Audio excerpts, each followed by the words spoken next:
Ele era marido dela, e fez o que era mal aos olhos do Senhor. Um rei fraco, uma rainha manipuladora e um profeta implacável. Se existe um rei que personificou o declínio moral e espiritual de um povo, esse foi Acabe, o rei dominado por Jezabel. Escute essa história rápida sobre o Acabe. O rei se levanta do trono, olha para o horizonte e suspira. Ele tem tudo: poder, riqueza, influência. Mas no fundo algo está errado. O peso de suas decisões começa a sufocar. Do lado de fora do palácio, o povo murmura. A chuva não cai há meses. O céu parece fechado, como se Deus estivesse em silêncio. E então surge um homem. Não um soldado, não um mensageiro da corte, mas um profeta. Ele aponta o dedo para o rei e declara: não haverá orvalho nem chuva nesses anos, senão segundo a minha palavra. Esse foi o início da ruína de Acabe. Mas para entender como ele chegou a esse ponto, precisamos voltar ao começo. Acabe não era qualquer rei, ele governava Israel, o reino dividido depois de Salomão. Seu pai, Omri, já havia estabelecido uma dinastia forte, e Acabe herdou um trono consolidado. Mas o que define um rei não é o que ele recebe, e sim o que ele faz com isso. E o que Acabe fez? Ele tomou uma decisão que mudaria sua vida para sempre. Casou-se com Jezabel. Jezabel era filha do rei de Sidom, uma nação pagã que adorava Baal. Esse casamento não foi apenas uma união política, foi um pacto espiritual.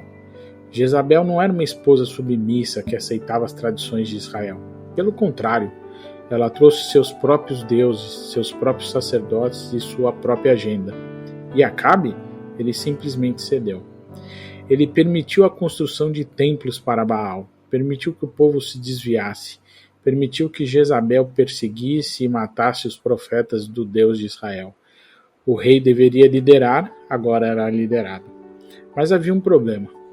O Deus de Israel não se deixava apagar tão facilmente. É aí que entra Elias. Imagine um homem que não teme o rei, não teme a rainha e não teme a morte.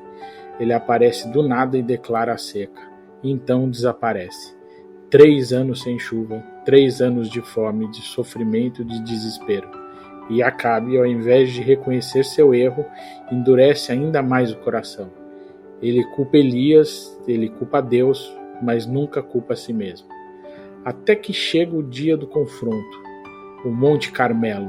De um lado, 450 profetas de Baal, do outro, Elias. O desafio é simples. O Deus que responder com fogo, esse é o verdadeiro Deus.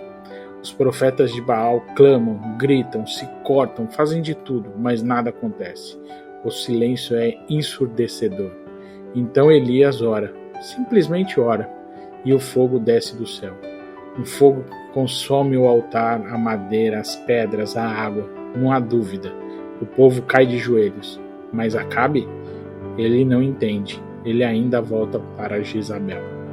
E Jezabel, ao invés de reconhecer o poder de Deus, declara guerra contra Elias. Esse era o tipo de influência que ela tinha. A história de Acabe poderia ter terminado ali, mas não terminou. Ele ainda teve mais oportunidades. Deus enviou profetas. Deus deu vitórias militares inesperadas. Mas Acabe continuou no caminho errado. Até que veio o seu erro final. Ele queria uma vinha, apenas uma vinha, algo tão pequeno para um rei tão poderoso. Mas o dono da vinha, um homem chamado Nabote, recusou-se a vendê-la. E Jezabel, como sempre, tomou as rédeas. Planejou uma falsa acusação, mandou matar Nabote e entregou a vinha nas mãos de Acabe. E foi nesse momento que Deus decretou seu fim. O profeta Elias voltou e declarou o juízo. No lugar onde os cães lambem o sangue de Nabote, ali lamberão o teu sangue. E foi assim. Em sua última batalha, uma flecha aleatória perfurou Acabe. Ele sangrou até a morte em seu carro de guerra, seu sangue escorreu e os cães lamberam o chão exatamente como Deus havia dito. A história de Acabe é só um aviso. Não sobre um rei distante, não sobre um passado esquecido, mas sobre hoje. sobre o perigo de abrir mão dos valores, sobre o que acontece quando trocamos princípios por convivência, sabe, sobre como muitas vezes não somos governantes da nossa própria vida, mas permitimos que influências erradas nos governem.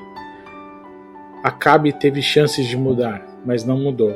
Ele permitiu Jezabel ditasse a sua história, e no final pagou o preço. A pergunta é: quem está ditando a sua vida?